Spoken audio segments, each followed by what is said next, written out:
করছিলাম এই solar system এটা নিয়ে, তাই তো? এখানে আমরা একটা বই লিখতে পেলাম, এখানে যে শুরু করলাম যে সোলার সিস্টেম।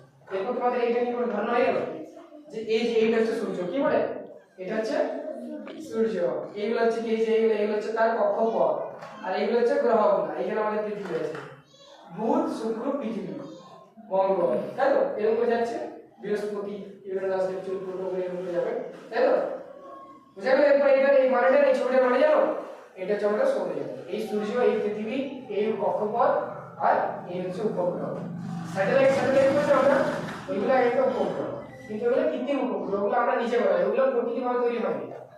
চাঁদ হচ্ছে একমাত্র পৃথিবীর উপগ্রহ, যেটা প্রকৃতিভাবে প্রাকৃতিকভাবে আগে থেকেই ছিল, তাই তো? এসেছিল না? কি এসেছিল?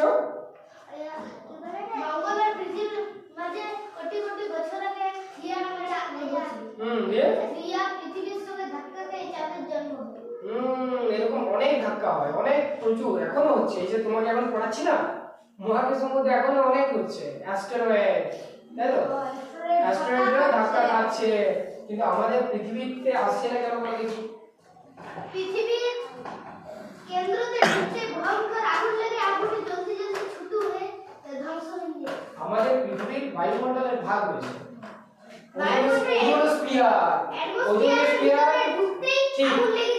যখন অ্যাটমসফিয়ারে ঢোকে না, মানে আমাদের পৃথিবীতে পড়ার আগে অনেকগুলো ভাগ হয়ে গেছে। ছেড়ে দাও রে টিফিন। আচ্ছা আচ্ছা ঠিক আছে,